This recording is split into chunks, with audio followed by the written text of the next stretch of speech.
Hello बच्चों, आज हम क्लास 10th का चैप्टर नंबर 6 ट्रायंगल की एक्सरसाइज 6.2 का इंट्रोडक्शन करेंगे। तो आपको करना क्या है, चैनल को सब्सक्राइब कर लेना है और बेल आइकन को दबा लेना है। तो चलिए स्टार्ट करते हैं। आज जैसे यहाँ पर दिया है थेल्स प्रमेय, तो थेल्स प्रमेय होती क्या है, इस चीज को हम अच्छे से समझेंगे और इसको हम यहाँ पर प्रूव भी करेंगे। तो यहाँ से थेल्स थ्योरम में दिया क्या है उसको पहले हम पढ़ते हैं। देखो दिया क्या है, कह रहे यदि किसी त्रिभुज की यदि किसी त्रिभुज की एक भुजा के समांतर, यदि किसी त्रिभुज की एक भुजा के समांतर अन्य दो भुजाओं को भिन्न भिन्न भिन्न भिन्न मतलब अलग अलग बिंदुओं पर प्रतिच्छेद करने के लिए एक रेखा खींची जाए, तो ये अन्य दो भुजाएं एक ही अनुपात में क्या हो जाती हैं, विभाजित हो जाती हैं। अब जैसे कि यहाँ चित्र बना है, यहाँ विभाजित हो जाती है। और जैसे कि चित्र बना है, ये क्या है, ट्रायंगल ए बी सी, ये क्या है आपका एक त्रिभुज है, ट्रायंगल है। और कह रहा है ए बी को बिंदु डी पर और ए सी को बिंदु ई पर काटती कौन सी रेखा, ये जो डी है। तो यहां से देखो दिया है, यदि डीई क्या दिया है, यदि डीई भुजा बीसी के क्या है, समांतर है, तो यहां से क्या आएगा, ए डी अपान क्या आएगा, डी बी, और यहां से आएगा ए ई अपान क्या आएगा, ए सी यानी ई सी। अब इस चीज को मैं अपनी भाषा में समझाना चाहूंगा। जैसे हम यहाँ एक कोई ट्रायंगल ले लें, यहाँ हमने एक क्या ले लिया ट्रायंगल, ये क्या है ए और ये क्या है बी और ये क्या है सी, और इसमें हमें एक भुजा यानी इसमें एक रेखा खींचते हैं, और ये रेखा क्या है, ये डी और ये क्या है ई।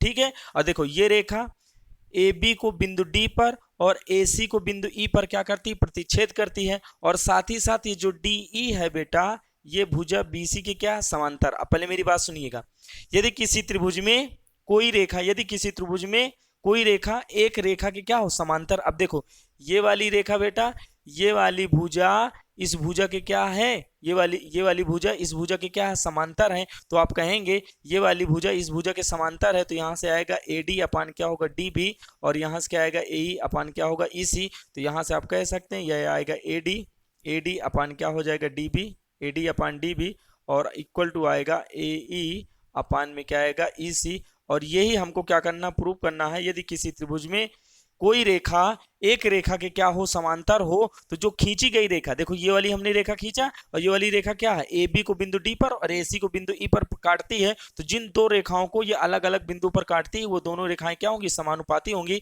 और इसी चीज को हम यहाँ समझेंगे और उसको हम नेक्स्ट पेज में प्रूव करते हैं। ठीक है, अब जैसे यहाँ त्रिभुज ए बी सी में, यहाँ एक त्रिभुज ए बी सी दिया है और इसमें जो डी ई है भुजा बी सी के क्या है, समांतर। आप यहाँ देख पा रहे होंगे कि जो डी ई है ए बी को बिंदु डी पर और ए सी को बिंदु ई पर क्या करती, प्रतिच्छेद करती। और हमने यहाँ क्या किया, क्या है, बिंदु ई को बिंदु बी को ई से मिला दिया और बिंदु सी को बिंदु डी से मिला दिया। और देखो यहाँ पर ये भी दिया है कि बिंदु डी यानी डी से हम ए सी पर क्या खींचा, लंब खींचा है, देखो ना डीएम, और ई से हमने ए बी पर क्या खींचा, लंब खींचा है। तो यहाँ से हम लिख लेंगे, यहाँ से हम लंब यहाँ लिख लेंगे कि डीएम परपेंडिकुलर, यहाँ से लिखेंगे जो डीएम है परपेंडिकुलर क्या है, ए सी, मतलब ये जो डीएम है बेटा, ये जो डीएम है ये एसी पर क्या है, लंब है। और साथ ही साथ यहां से हम लिखेंगे ई एन, क्या लिखेंगे, ई एन परपेंडिकुलर क्या है, ए बी, इसको भी हमने क्या किया, खींचा है। ठीक है, तो इसको भी आप लिख सकते हैं। और हमको देखो सिद्ध करना,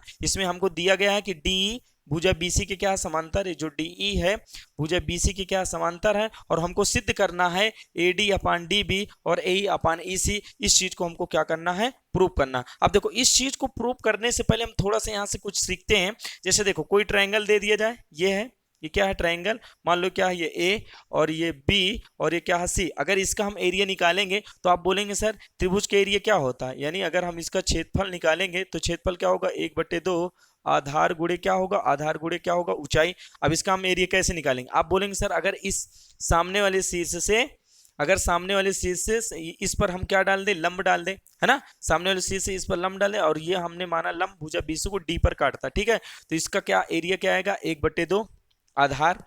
अब देखो ये जो लंब है यही इसकी क्या होगी, ऊंचाई, क्योंकि ऊंचाई हमेशा कैसे मापी जाती है, लंबवत। तो जो बेटा लंब है यही इसकी क्या होगी, ऊंचाई। और देखो एक चीज ये भी याद रखना, जिस भुजा पर लंब वही भुजा क्या होती है, वही भुजा क्या होता है, आधार। देखो ये जो लंब एडी है ये भुजा बीसी पर क्या है, लंब है, तो भुजा बीसी क्या होगा, आधार होगा। तो 1/2 आधार, आधार क्या आएगा, बीसी आएगा, आधार गुणे क्या आएगा, ऊंचाई, और ऊंचाई क्या होगी, एडी। तो कहीं ना कहीं इस त्रिभुज का क्षेत्रफल हमने निकाल लिया। ठीक है। अब देखो इसका एरिया, इस त्रिभुज का क्षेत्रफल हम तीन तरीके से निकाल सकते हैं। कितने तरीके से? तीन तरीके से। कैसे? देखो अगर हम बिंदु बी से AC पर क्या डाल दे, लंब, अरे बिंदु बी से AC पर लंब डाल दे और मान लो क्या है, E पर काटता है, तो इसका अगर हम एरिया निकालेंगे तो क्या आएगा, 1/2 आधार।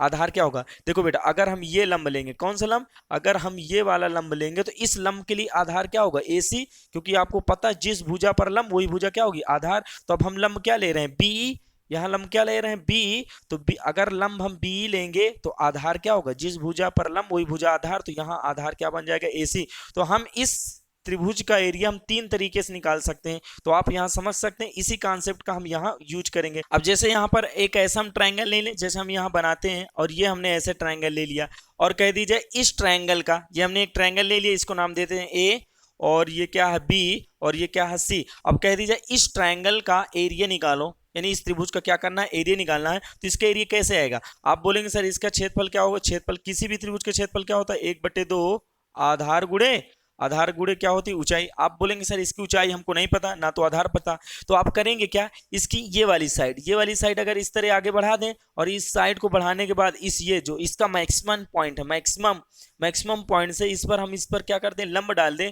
ये क्या डालेंगे, लंब, तो यही लंब बेटा इसकी क्या होगी, ऊंचाई होगी। और इसको हम कुछ भी नाम दे सकते हैं, मान लो ये क्या है, D पॉइंट, ठीक है, D पॉइंट, ठीक है। तो इसके मैक्सिमम हाइट से इस भुजा को हमने थोड़ा सा बढ़ा दिया और इसके मैक्सिमम पॉइंट से सामने वाली यानी इस पर लंब डाल दिया, तो यही लंब, क्योंकि लंब यानी ऊंचाई हमेशा कैसे मापी जाए, लंबवत, तो इसका अगर एरिया निकालेंगे तो यहाँ से क्या आएगा, 1/2 आधार। अब आधार क्या आएगा बेटा, आधार आएगा BC, क्योंकि इसकी एक्चुअल साइड क्या है, अगर आप यहाँ से देख पा रहे होंगे इसकी एक्चुअल साइड क्या है, BC, यहाँ से देख पा रहे हैं ये जो BC है इसकी एक्चुअल साइड है, तो इसका आधार क्या होगा, BC। आपको पता है जिस भुजा पर लंब वही भुजा क्या होगी, आधार, और आधार को हम क्या लेंगे, AD लेंगे, तो यहाँ से क्या आ जाएगा, AD आ जाएगा। तो आप समझ सकते हैं इस त्रिभुज का क्षेत्रफल भी हम इस तरह निकाल सकते हैं, नहीं उसकी एक साइड को बढ़ा के और मैक्सिमम पॉइंट से उस पर क्या डालेंगे, लंब डाल के इसका हम एरिया निकाल सकते हैं। तो ये चीज हो गया, इन दोनों चीजों को हम यहाँ अप्लाई करेंगे, और साथ ही साथ एक चीज और हम यहाँ से सीखने वाले हैं। अब जैसे यहाँ पर अगर हम देखें, जैसे एक समांतर रेखा, ये हमने एक समांतर, ये एक रेखा खींच दिया और एक रेखा ये खींच दिया बेटा, ठीक है। देखो ये दोनों लाइन, देखो ये वाली लाइन, ये वाली लाइन, ये दोनों लाइनें आपस में क्या समांतर, इसको हमने ऐसे मिला दिया, ठीक, और इसको हमने ऐसे मिला दिया, ठीक है। इसको नाम दे देते हैं बेटा ये A, और ये क्या है B, और ये क्या है C, ये क्या है D। आप यहां से कह सकते हैं कि जो AB है ये किसके समांतर है, CD के, यानी AB समांतर क्या है, CD, मतलब ये वाली लाइन बेटा इस लाइन के क्या है, समांतर। अब देखो इसको अगर हम इसमें ऐसे मिला दें, ठीक है, इसमें हमने मिला दिया और इसको हमने ऐसे मिला दिया, तो आप यहां देख पा रहे हैं कि सर यहां पर दो ट्रायंगल बन रहे हैं। कौन कौन से ट्रायंगल, अगर यहां से देखें यहां दो ट्रायंगल बने, एक कौन सा, कौन सा ABD, एक ट्रायंगल ये बना बेटा, ठीक, और एक ट्रायंगल क्या बना, ABD बना, और एक ट्रायंगल आप ले सकते हैं CAB, ये ट्रायंगल है ना। अरे आप देख पा रहे होंगे कि यहाँ दो ट्रायंगल हमको मिले, कौन सा, अगर आप देख पा रहे हैं तो यहाँ लिखेंगे DBA एक हो गया और एक हो गया CAB, यहाँ दो ट्रायंगल हो गए। अब यहाँ देखो ये दोनों ट्रायंगल क्या बेटा, इन दोनों समांतर रेखाओं के बीच में बना है। देखो एक ये ये नीचे वाली रेखा और ये ऊपर वाली रेखा, ये दोनों रेखाएं आपस में क्या है, समांतर, हमने पहले ही बता रखा, ठीक है। ये दोनों रेखाएं क्या है, समांतर। अब पहले मेरी बात सुनो, ये दोनों ट्रायंगल यानी DBA ये वाला ट्रायंगल और CAB ये दोनों ट्रायंगल आप देख पा रहे होंगे, क्या ये दोनों ट्रायंगल इन दोनों समांतर रेखाओं के बीच में बने हैं, और इनका आधार क्या है बेटा, सेम। ये इसको अगर हम मान लें आधार, क्या मान लें, इसको अगर हम आधार मान लें, इसको हम क्या मान लें, आधार मान लें, तो आप यहां से देख पा रहे होंगे कि सर ये दोनों ट्रायंगल एक ही समांतर यानी दो समांतर रेखाओं के बीच में बने हैं, और इनका आधार यानी ये वाला पॉइंट क्या, ये वाली लाइन, ये इसका आधार अगर मान लें तो ये आधार क्या है, कॉमन। तो आप यहां से ये देख पा रहे हैं कि ये दोनों ट्रायंगल दो समांतर रेखाओं के बीच में बने हैं, और साथ ही साथ इनका आधार भी क्या है, सेम। अगर इसको देखें ये आधार मान लें तो ये दोनों ट्रायंगल दो समांतर रेखाओं के बीच में बने हैं और इनका आधार भी क्या है, सेम है। तो इन दोनों ट्रायंगलों का एरिया क्या होगा, इक्वल होगा। आप क्लास 9th में ये थ्योरम पढ़े होंगे कि यदि दो त्रिभुज, कितने त्रिभुज, यदि दो त्रिभुज दो समांतर रेखाओं के बीच में बने हो और उनका आधार क्या हो, सेम, उनका आधार क्या हो, सेम हो, तो उनका एरिया क्या होता है, इक्वल होता है। तो इस थ्योरम को भी, इस थ्योरम को प्रूव करने के लिए यहां पर हम अप्लाई करेंगे। तो आप यहां से समझ सकते हैं। अब चलते हैं इसको हम कैसे प्रूव करेंगे उसको अच्छे से समझते हैं। अब सबसे पहले हम यहां लेंगे ट्राइंगल, क्या लेंगे, ए डी ई। ऊपर वाला देख पा रहे हैं, ये क्या है ट्राइंगल, ये क्या है, ए डी ई, ये आपका क्या ऊपर वाला ट्रायंगल है। तो इस ट्रायंगल को हम यहां से लेंगे, इस ट्रायंगल को लेंगे तो यहां से लिखेंगे त्रिभुज, त्रिभुज क्या लिखेंगे, त्रिभुज ए डी ई से, त्रिभुज ए डी ई से। तो हम उसको ट्रायंगल को बना लेते हैं। तो त्रिभुज ए डी ई से यहां से करेंगे, ये क्या है ए, और ये क्या है डी, और ये क्या है ई। अब देखो इसमें क्या है, देखो ये जो डी पॉइंट से इस AC पर क्या डाला गया है, लंब डाला गया है ना। तो यहां से इस पर क्या ऐसे खींचा गया है, लंब खींचा गया। तो ये हमने लंब खींच दिया और ये इसको कहां पर काट रहा है, M पॉइंट पर काट रहा है। अब देखो आप कहेंगे ये जो लंब है इसकी क्या होगी, ऊंचाई होगी। तो यहां से लिखेंगे एरिया ऑफ त्रिभुज, एरिया ऑफ त्रिभुज ADE, मतलब आप कह सकते हैं त्रिभुज ADE का क्षेत्रफल। अब जैसे कि आपको पता किसी भी त्रिभुज का क्षेत्रफल होता है 1/2 आधार गुणे क्या होती है, आधार गुणे क्या होती है, ऊंचाई। तो इसका अगर हम एरिया निकालेंगे तो यहां से क्या आएगा, 1/2। अब देखो ये जो डीएम है बेटा, ये जो डीएम है ये एई पर, देखो यहाँ एक्चुअल में देखा गया एसी पर लंब है, लेकिन यहाँ एक्चुअल में साइड इसकी एई है। तो जो डीएम है एई पर क्या है, लंब है। तो ये जो लंब है बेटा इसकी ऊंचाई होगी। अब जैसे कि आपको पता है जिस भुजा पर लंब वही भुजा क्या होगी, आधार। तो 1/2 आधार, आधार क्या होगा, एई। तो यहाँ से क्या करेंगे, 1/2 आधार गुणे ऊंचाई, और लंबवत क्या मापी जाती है, ऊंचाई। तो यहाँ से क्या करेंगे, ये जो क्या है डीएम, ये क्या हो जाएगी, ऊंचाई हो जाएगी। तो यहां से ये इसका हमने एरिया निकाल लिया। अब देखो हम इसमें, अब इसमें हम ऐसा ट्रायंगल बेटा लेंगे जिसकी ऊंचाई क्या होगी, डीएम। तो यहां से अगर हम कलर थोड़ा सा चेंज कर लें, अब देखो क्या हम ये वाला ट्रायंगल ले सकते हैं, पहले मेरी बात समझना, कौन सा ट्रायंगल हम लेंगे बेटा, सी, देखो CDE, ये वाला ट्रायंगल आप देख पा रहे होंगे, CDE को देखो, ये देखो CDE, ये वाला अगर हम ट्रायंगल यहां से ले लें तो यहां से लिखेंगे, यहां से लिखेंगे त्रिभुज CDE से, क्या लिखेंगे, CDE से। और CDE को यहां बना लो, यहां से करेंगे क्या CDE को बनाएंगे तो यहां से बेटा क्या दिया है, ये ऐसे, एक मिनट, यहां से जो है ऐसे ऐसे ऐसे ऐसे, सॉरी इसको थोड़ा सा और बढ़ा लेते हैं। तो आप देख पा रहे हैं ये क्या है C, और ये क्या है D, और ये क्या है बेटा E। ठीक है, ये वाला हमने ट्रायंगल लिया, कौन सा ट्रायंगल, देखो CDE से लिया। अब देखो इसका एरिया कैसे निकालेंगे, जैसा कि अभी हमने बताया है कि इसकी एक साइड को बढ़ा के उस पर हम लंब डालेंगे। तो देखो इसकी इस साइड को बढ़ा दें, इसकी इस साइड को हमने ऐसे ऐसे बढ़ा दिया, हमने इस साइड को इधर बढ़ाया। अब इसके मैक्सिमम पॉइंट से इस पर क्या डाल दें, लंब डाल दें। और ये लंब इसको कहां पर काट रहा है, डीएम पर काट रहा है, चेक करिए ना। देखो ये CDE, ठीक है, और इसकी ये साइड को बढ़ाया गया और इस डी से इस पर क्या डाला गया, लंब डाला गया। तो ये इसकी क्या होगी, ऊंचाई होगी। तो अब इसका एरिया निकालेंगे तो यहां से लिखेंगे एरिया ऑफ त्रिभुज CDE का एरिया, CDE का एरिया यहां से आएगा 1/2 आधार, 1/2 आधार। अब देखो बेटा ये जो आधार है, ये जो डीएम है, ये किस पर है, CE पर, क्योंकि एक्चुअल इसकी साइड क्या C। तो जो डीएम है इसकी क्या है साइड, तो आधार क्या होगा C, क्योंकि जिस पर लंब वही भुजा आधार। तो यहां से क्या आएगा CE, 1/2 आधार गुणे ऊंचाई, और ऊंचाई क्या होगी डीएम।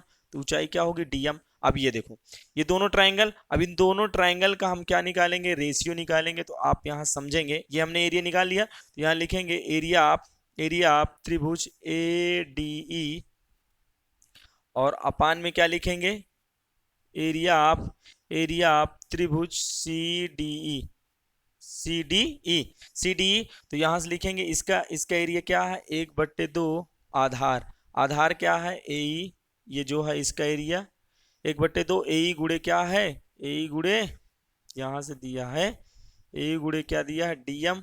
और फिर इसका एरिया कितना दिया है, इसका एरिया दिया है 1/2, और यहाँ दिया है CE, और गुणे में क्या आएगा डीएम, गुणे में क्या आएगा डीएम। अब आप देख पा रहे हैं 1/2 से 1/2 काटेंगे, डीएम से डीएम काटेंगे। तो आप यहाँ से ये कहेंगे कि सर त्रिभुज यानी एरिया ऑफ त्रिभुज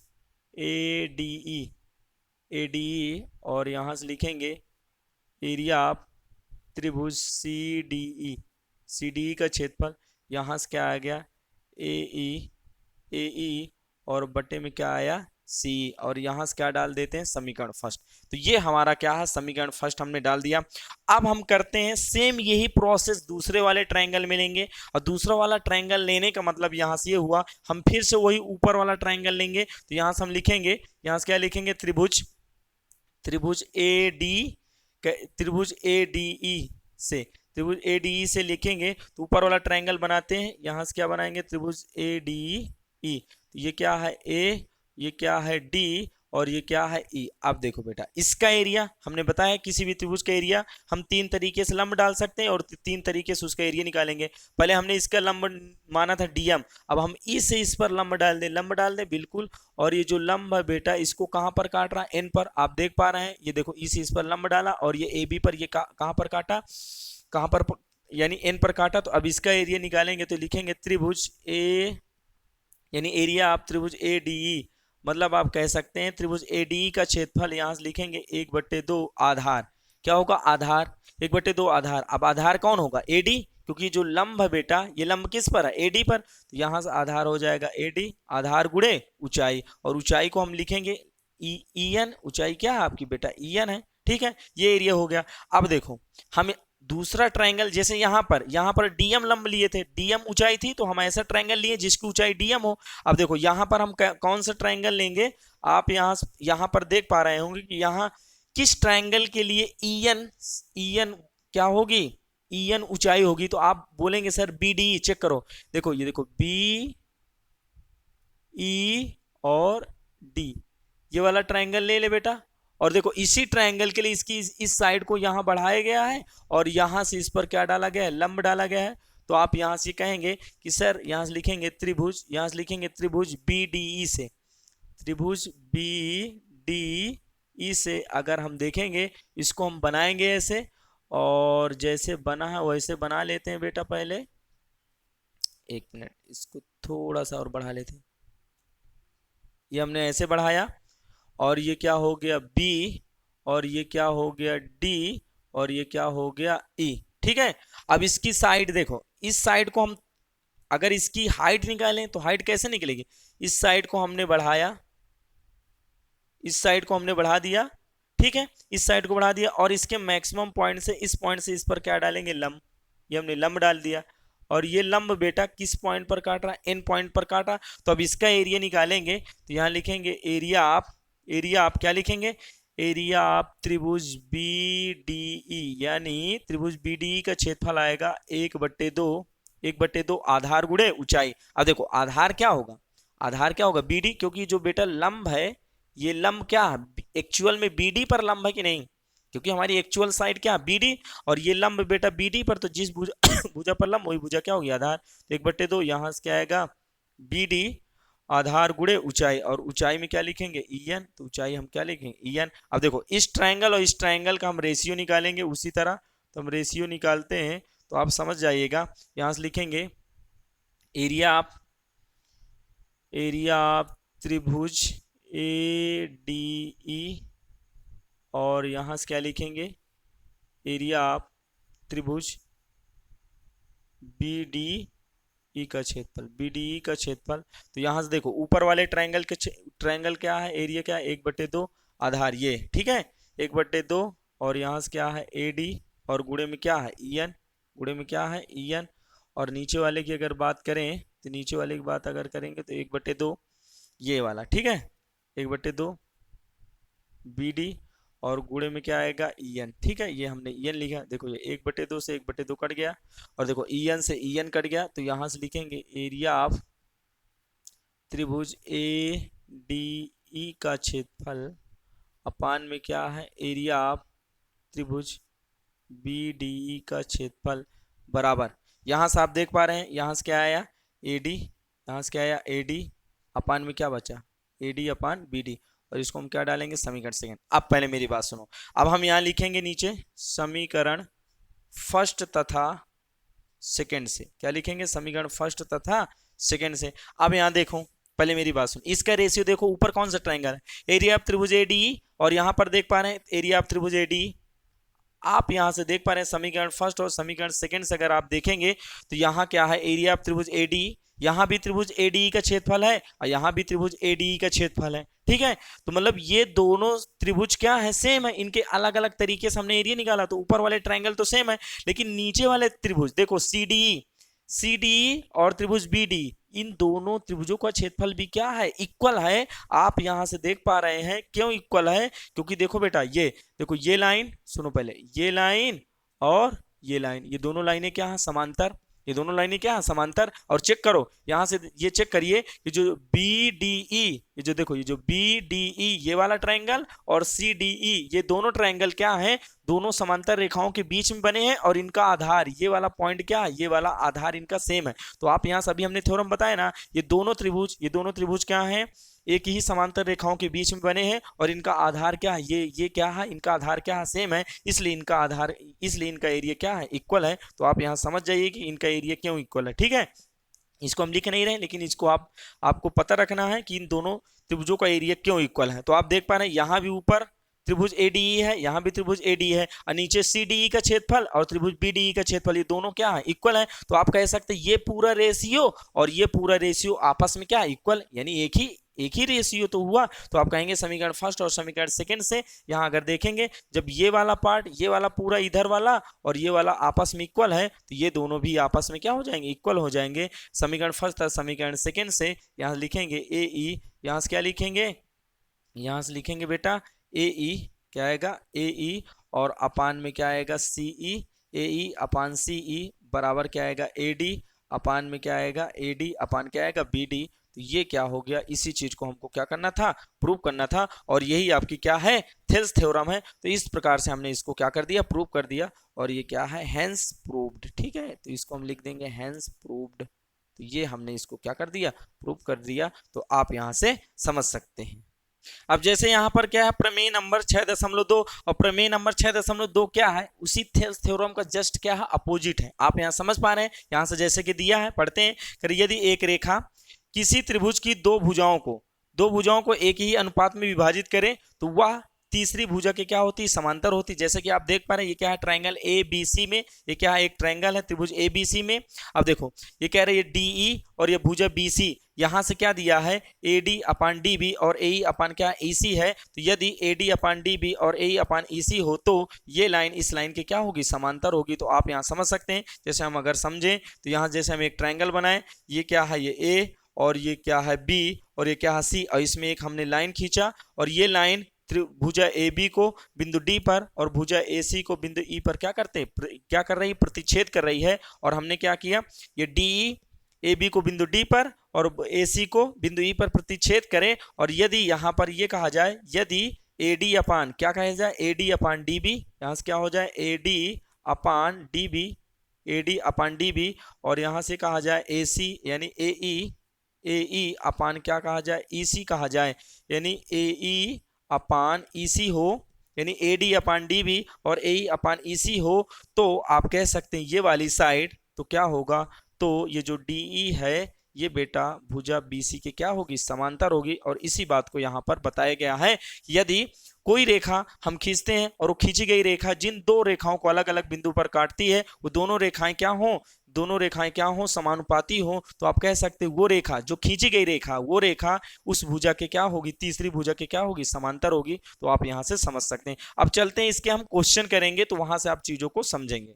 अब जैसे यहाँ उदाहरण नंबर फर्स्ट है, इसमें क्या कह रहा है, करे यदि कोई रेखा एक त्रिभुज ए बी सी की भुजाओं ए बी और ए सी को, कह रहा है ए बी और ए सी को क्रमशः डी और ई पर क्या करे, प्रतिच्छेद करे, मतलब काटे, तथा भुजा बी सी के क्या हो, समांतर हो, तो सिद्ध कीजिए A D upon A B और equal to A upon A C होगा। इस चीज को हमको क्या करना, प्रूव करना। ठीक है, तो हम इसको सॉल्व करते हैं। यहां से देखो दिया क्या है, देखो हमने दिया है, कह रहे यदि एक रेखा ए बी और ए सी को क्रमशः डी और ई पर प्रतिच्छेद करे तथा भुजा बी सी के समांतर हो। अब जैसे ट्रायंगल दिया त्रिभुज ए बी सी में, और कह रहे ये जो डी है, ये कह रहा है जो डी है भुजा ए बी को बिंदु डी पर और ए सी को बिंदु ई पर क्या करती है, साथ ही साथ प्रतिच्छेद करती है।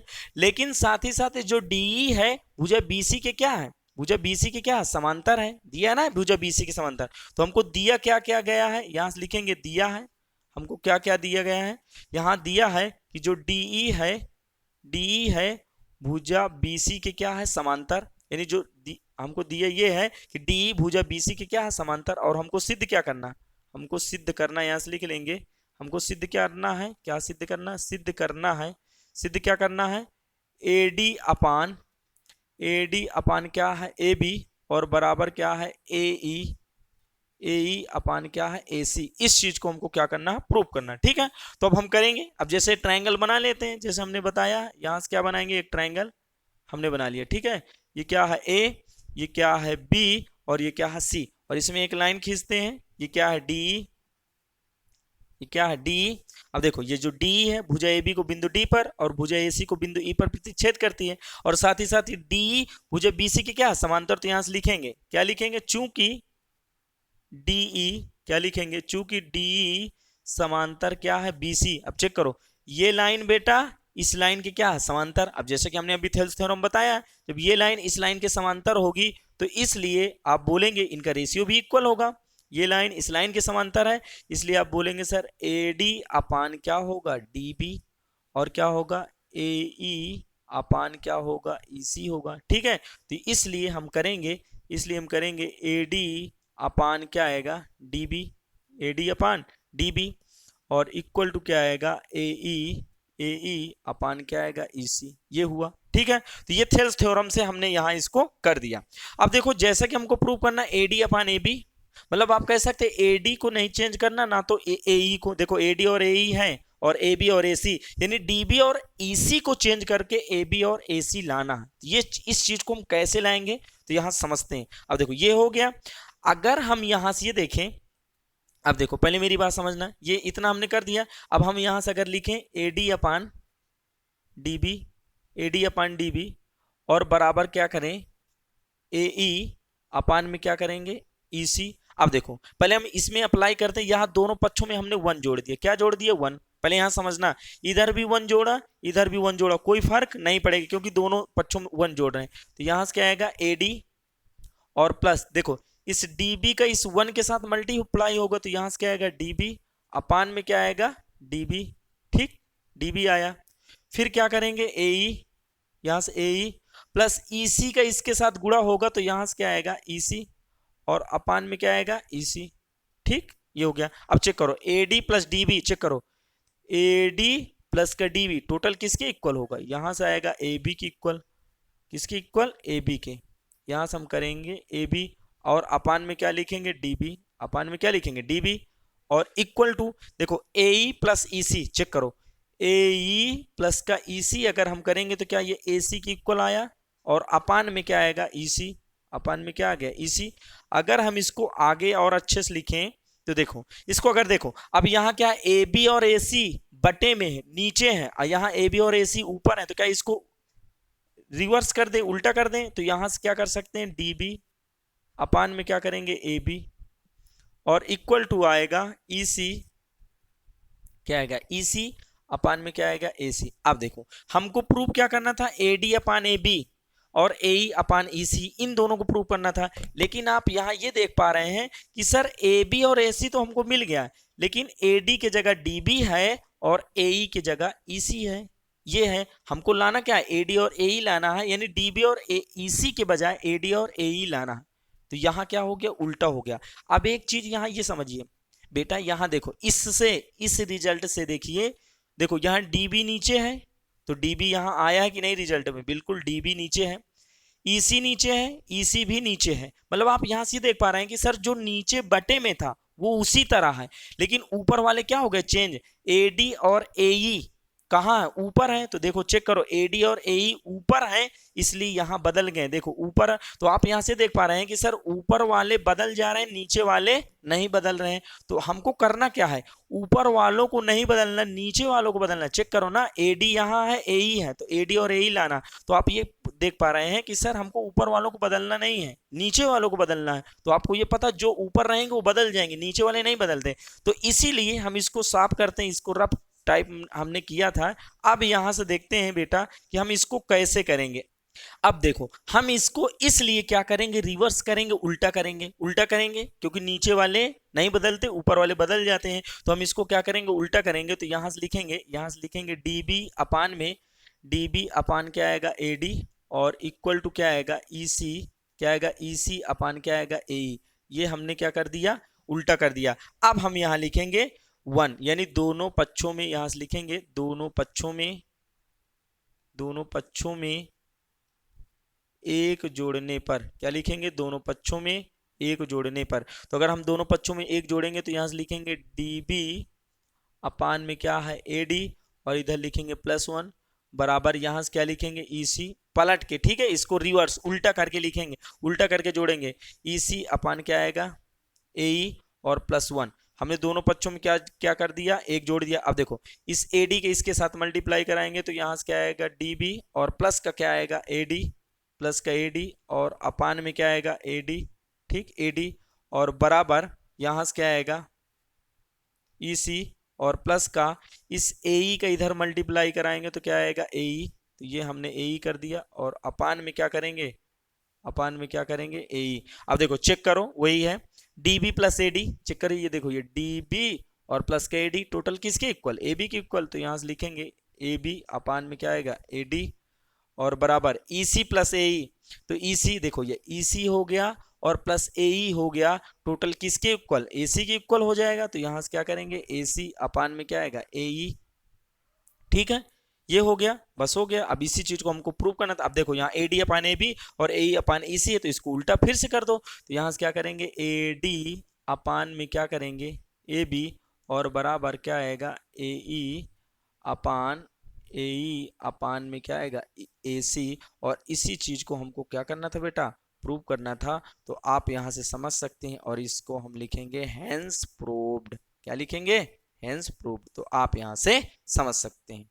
अब जैसे उदाहरण नंबर तीसरा कह रहा आकृति में, ये आकृति दिया है बेटा, कह रहा आकृति में P S upon S Q equal to P T upon T R, ये रेशियो हमको दिया है, तथा कह रहा कोण, ये बेटा कोण है, ठीक है, ये कोण है, कोण पी एस टी, चेक करो पी एस टी, ये वाला कोण बेटा किसके बराबर है पी आर क्यू, देखो ये पी आर क्यू इस कोण के, मतलब ये वाला कोण बेटा इस कोण, ये वाला कोण बेटा इस कोण के क्या है इक्वल है। तो कह रहा सिद्ध कीजिए ये त्रिभुज पी क्यू आर एक क्या है समद्विबाहु त्रिभुज है, मतलब इसको हमको समद्विबाहु त्रिभुज सिद्ध करना है। तो यहां से हम सॉल्व करेंगे, ठीक, देखो यहां से हमको दिया क्या है पहले लिख लेते हैं, हमको लिखा दिया है, हमको क्या क्या दिया है, हमको यहां से ये दिया है कि पी एस अपान में एस क्यू दिया है, और अपान में दिया है पी टी अपान क्या दिया है T R equal to T R, ठीक है, और हमको क्या दिया है कोण P S T equal to क्या दिया है कोण पी आर क्यू। अब जैसे इसी चित्र को हम यहां अच्छे से बनाते हैं तो आप चीजों को ज्यादा समझ पाएंगे।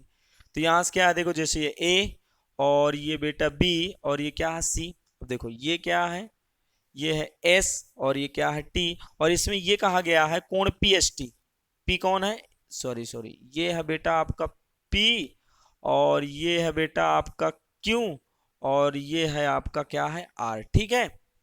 तो यहां से दिया बेटा कह रहा P, देखो ये PST, ये वाला कोण बेटा किस कोण के PRT यानी PRQ, ये PRQ इस कोण के क्या है इक्वल है। तो हमको सिद्ध करना है कि एक समद्विबाहु त्रिभुज है, और इसमें यह भी दिया कि PS अपान, देखो अब पहले मेरी बात सुनो, यहां दिया PS अपान क्या दिया SQ, और PT अपान क्या दिया PT अपान क्या दिया TR दिया, ठीक। अब देखो पहले मेरी बात समझना, यहां PS अपान SQ, आप बोलेंगे सर ये PS अपान में SQ और PT अपान में क्या दिया है TR। अब जैसे कि अभी थेल्स थ्योरम पढ़ाए, थेल्स थ्योरम का जस्ट अपोजिट अभी बताए ना कि अगर कोई लाइन ऐसे काटती है और ये अपान ये दिस अपान दिस और दिस अपान दिस, तो ये वाली लाइन अभी आपको पता है। तो देखो ये PS अपान SQ और PT अपान TR, इनका रेशियो आपस में क्या है इक्वल है। तो यहां से लिखेंगे चूंकि PS upon SQ equal to PT upon TR, तो आप कह सकते हैं जब PS अपान SQ और PT अपान TR है तो ये वाली लाइन इस लाइन के क्या होगी समांतर। तो चूंकि PS upon SQ equal to PT upon TR है, इसलिए आप कहेंगे ST अपान यानी ST समांतर क्या होगा, ST समांतर क्या होगा QR, ठीक है। तो मतलब ये लाइन इस लाइन की क्या होगी समांतर। अब देखो पहले मेरी बात समझिएगा, ये लाइन और एक लाइन ये है, ये लाइन क्या है एस, और ये क्या है टी, और ये क्या बेटा क्यू, और ये क्या है आर। अब देखो पहले मेरी बात समझिए, और देखो देखो ये हमने एस टी खींच लिया और ये हमने क्यू आर खींचा, और बेटा ये जो लाइन है ना आपकी, ये कौन सी लाइन, ये वाली लाइन, ये वाली लाइन, इसको हम क्या मानेंगे, तिर्यक रेखा की तरह मानेंगे। कौन सी रेखा, तिर्यक रेखा। ये अगर तिर्यक रेखा की तरह काम करेगी, है ना, ये कौन सी रेखा, ये आपकी बेटा तिर्यक रेखा का अगर काम करेगी, और देखो ये तिर्यक रेखा का अगर काम करेगी, इसको थोड़ा सा और आगे बढ़ाते हैं तो चेक करो, ये वाला कोण बेटा इस कोण के, देखो ये वाला कोण, ये वाला कोण इस कोण के बराबर होगा। अरे संगत कोण, कौन सा कोण, अगर ये वाला जितना बड़ा कोण, देखो ये लाइन और ये लाइन, ये दोनों लाइनें आपस में समांतर हैं, तो जितना बड़ा कोण ये होगा उतना बड़ा कोण ये होगा। क्यों, क्योंकि ये दोनों कोण क्या है, संगत कोण है। आप समझ पा रहे हैं, तो यहां से लिखेंगे, यहां से लिखेंगे, यहां से लिखेंगे। अब देखो ये लाइन बेटा और ये लाइन आपस में समांतर, और ये रेखा किसका काम करेगी, तिर्यक रेखा काम करेगी। तो आप बोलेंगे सर जितना बड़ा कोण ये होगा उतना बड़ा कोण ये होगा। तो यहां से लिखेंगे कोण, यहां से लिखेंगे कोण पी एस टी, यहां से लिखेंगे कोण पी एस टी बराबर, कोण देखो कोण पी एस टी बराबर ये वाला कोण किसके बराबर होगा, पी क्यू आर। चेक करो ये पी क्यू आर इस कोण की क्या होगा, इक्वल होगा। यहाँ लिखेंगे पी क्यू आर, और ये दोनों कोण बराबर क्यों है, यहाँ से लिखेंगे संगत कोण। क्या लिखेंगे, संगत कोण। समझ गए, पहले मेरी बात समझिए। तो ये वाला कोण बेटा इस कोण के क्या होगा, इक्वल होगा। अब आपको दिया है कि कोण P S T equal to क्या दिया है, कोण पी आर क्यू। अब पहले मेरी बात समझिएगा, ये वाला कोण बेटा इस कोण की इक्वल, ये हमने कैसे निकाला, संगत कोण से, और इसमें ये दिया है कि ये वाला कोण बेटा इस कोण के क्या है, पहले से इक्वल है। तो आप देख पा रहे हैं कि कोण P S T equal to P R Q के क्या है, इक्वल है। तो अब देखो यहां से, अब यहां से ये देखेंगे, इसको चाहे हम समीकरण फर्स्ट डालें और इसको हम समीकरण क्या डालें, सेकंड। तो कोण पी एस टी बराबर पी आर क्यू भी है, और कोण पी एस टी बराबर क्या है, पी आर क्यू, यानी ये पी क्यू आर और पी आर क्यू। तो देखो ये वाला कोण भी इसके पी एस टी के बराबर, और ये वाला कोण भी पी एस टी के बराबर। तो ये दोनों कोण पी एस टी के बराबर हैं, तो आप बोलेंगे ये दोनों कोण भी आपस में क्या हो जाएंगे, बराबर। तो यहां से लिखेंगे समीकरण फर्स्ट तथा समीकरण फर्स्ट तथा सेकेंड से, समीकरण फर्स्ट तथा सेकेंड से यहाँ सिंपल लिख लेते हैं। जैसे लिखा कोण पी एस टी बराबर, कोण पी एस टी बराबर लिखेंगे कोण पी क्यू आर। अब देखो ये हमने पहला समीकरण लिख लिया। अब देखो क्या पी एस टी की जगह ये वाला नहीं लिख सकते, बिल्कुल लिख सकते हैं ना। यहां से अगर हम देखेंगे तो यहां से कोण पी एस टी की जगह इसको हम लिख दें, इसको हम बिल्कुल लिखेंगे, है ना। तो यहां से लिखेंगे, तो यहां लिखेंगे पी पी आर क्यू, क्या लिखेंगे, पी आर क्यू बराबर क्या लिखेंगे, पी क्यू आर। तो मतलब ये दोनों कोण आपस में क्या हो गए, बराबर हो गए। अब जैसे कि अगर इस ट्रायंगल को हम बनाएं, इस ट्रायंगल को हम फिर से बना लें, ये क्या है, ये P, इस ट्रायंगल को हम बनाते हैं P, और ये Q, और ये क्या है R, और कह रहा है P R Q, P R Q, ये वाला कोण बेटा, ये वाला कोण किसके बराबर, पी क्यू आर के, पी क्यू आर के, ये वाला कोण इस दोनों, ये वाला कोण बराबर हो गया। अब देखो जैसा कि आपको पता है ये वाला कोण और ये वाला कोण, ये दोनों कोण आपस में बराबर हो गए। जब ये आपस में बराबर हो जाएंगे तो आपको थ्योरम पता है, बराबर कोणों के सामने की भुजाएं क्या होती, बराबर होती हैं। तो यहां से लिखेंगे चूंकि चूंकि कोण चूंकि कोण चूंकि कोण पी आर क्यू बराबर कोण पी क्यू आर, ये दोनों कोण क्या है, बराबर हैं। इसलिए आप ये लिखेंगे कि बराबर कोणों के सामने की भुजाएं क्या होती, बराबर। इस कोण के सामने की भुजा क्या है, पी आर, और इस कोण के सामने की भुजा क्या है, इस कोण के सामने की भुजा बेटा, इस कोण के सामने की भुजा क्या है, पी क्यू। तो इसलिए आप बोलेंगे सर पी क्यू बराबर क्या आएगा, पी क्यू बराबर क्या आएगा, पी आर। मतलब ये दोनों कोण बराबर हैं, तो बराबर कोणों के सामने की भुजाएं क्या होती हैं, बराबर होती हैं। तो अतः आप कह सकते हैं पी क्यू बराबर पी आर। अतः यहां से लिखेंगे अतः त्रिभुज पी क्यू आर एक समद्विबाहु त्रिभुज है। कौन सा त्रिभुज, समद्विबाहु त्रिभुज है। तो आप यहां से समझ सकते